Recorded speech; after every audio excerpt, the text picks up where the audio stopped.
This week, I was planning to do a video on Swindon. I figured, since I was talking about the other moderate maps that I didn't make for the game, it would be a good time to bring up Swindon. However, complications in the last week have made it kind of difficult to work on a video, so instead of doing Swindon, I just went for WES. After all, it's another town based on my hometown, right? Easy for me to talk about.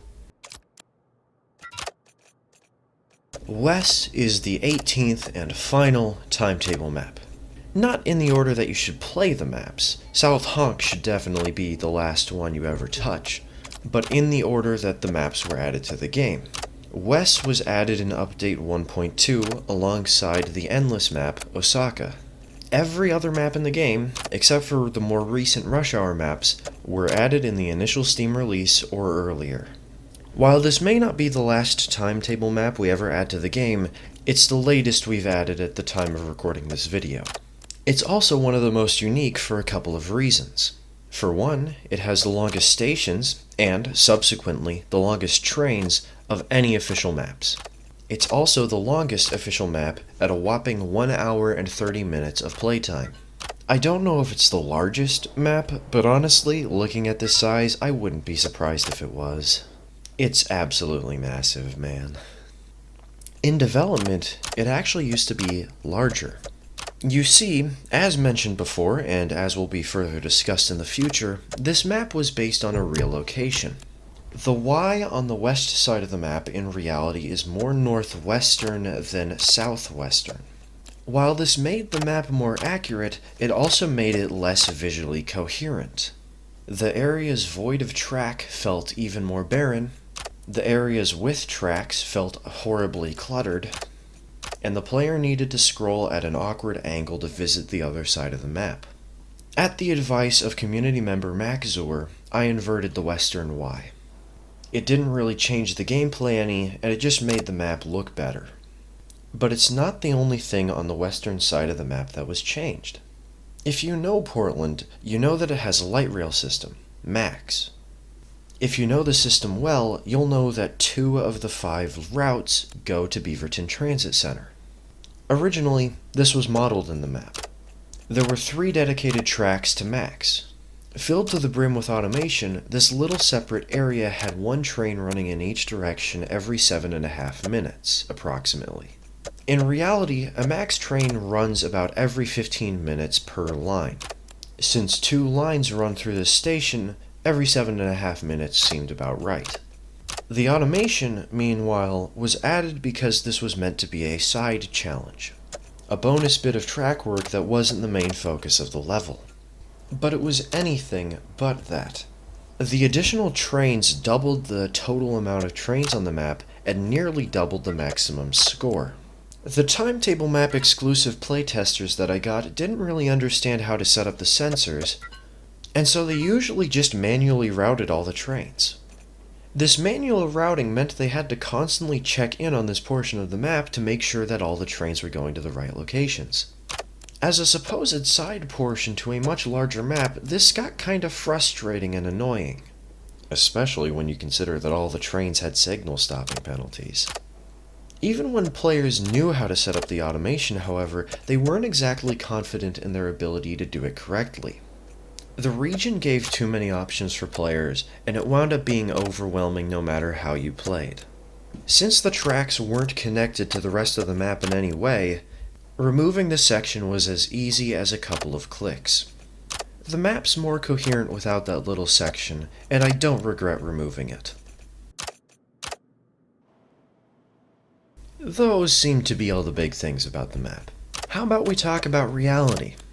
WES is based off of a short commuter rail line by the same name in western Portland, Oregon. The acronym stands for West Side Express Service. It was scheduled to open in September of 2008, but was delayed to February of 2009. This was mostly due to the fact that they ordered their DMUs from the failing company Colorado Railcar. TriMet, the local transit authority that was funding the project, basically had to keep Colorado Railcar afloat just for long enough to get the trains delivered. This means that WES has the distinction of owning the last ever built Colorado railcar DMUs. Interestingly, they have a backup fleet of RDCs equal in number to the DMUs. Actually, technically greater in number. Only 3 of the DMUs are powered, the 4th one is a trailing car. Also, despite this being a commuter railroad, 2 of the RDCs are combines. One is a Type 2 with a baggage compartment, and the other is a Type 3 with both a baggage compartment and a railway post office. The line runs 1 to 2 car consists. This may seem kind of small at a first glance, but remember, this route has only 5 stations, and in 2014, its average weekday ridership was only 2,008 passengers, and that was its highest year. Despite the route's great amenities, such as comfortable seating, built-in Wi-Fi, and a 20-minute trip time, the route's demand has never really been all that high.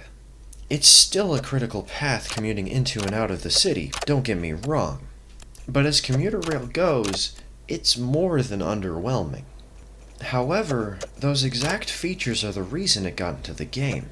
It's a peculiar route that's small enough that it can be modeled in full without getting overwhelmingly large, and it shares traffic with a freight railroad. Oh yeah, I never mentioned that, did I? WES was built upon the tracks of the Genesee and Wyoming subsidiary, the Portland and Western Railroad. Trackage rights were obtained, the line was upgraded to allow for faster operational speeds, and the Portland and Western basically oversees all the operations of these trains under TriMet's command. Engineers, maintenance, scheduling, they handle that. Okay, maybe not scheduling. That's TriMet's thing, but still. In reality, it's unlikely that WES and freight services run at the same time, but for a map in the game, sometimes you just need to take creative liberties and make them run at the same time to add additional conflict and make the maps more interesting. Speaking of creative liberties, this map actually doesn't take that many of them. As always, track lengths may be different, and industrial spurs and yards may have been condensed, but aside from the inverted western half of the map, this is a very faithful recreation of the region. Just maybe not the timetable. So yeah, that's WES. I would end the video here. Feels a bit short, you know? So I thought I'd just talk about a few other things to pad out the runtime, you know? Could be fun. Let's start with something that's related to the game. More rush hour maps are, in fact, on the way. And no, I'm not just talking about workshop ones, I'm talking about official ones. Some of you may have noticed that I recently released the map Martzloch. It was going to be an official map, but Angel's restrictions on rush hour maps are much more strict than on timetable maps. However, you can still see a massive improvement. Just compare the gameplay to Mesa Extension, for example. Instead of spamming the trains onto the map and storing them as quickly as possible as to not fail, Martzloch has a much more fluid experience. I've been spending the last few weeks practicing and really honing in and figuring out how to make a perfect rush hour map. I think I've reached the point where I can comfortably say that I know how to do it. So, expect a couple of maps in the coming weeks. Also maybe expect an update to Mesa Extension. That spam and store style of gameplay is really not great. Anyways, now I guess for some non-game stuff.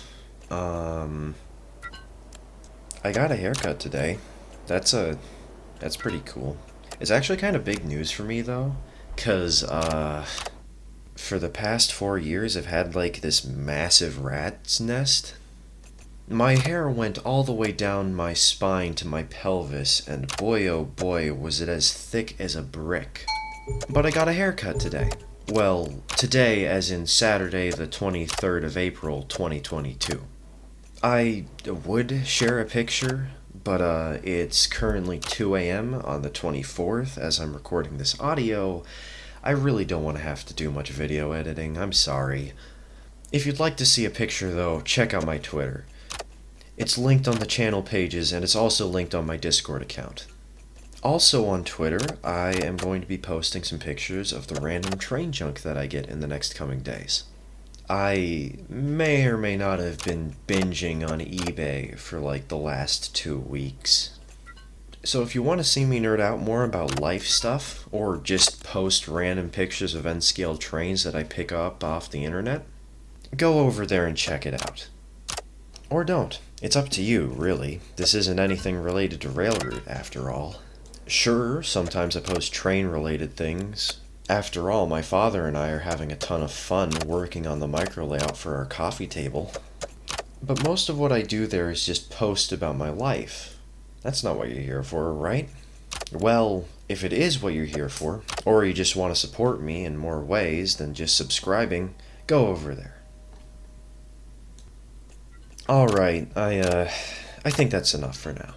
I'll let the video play out in full.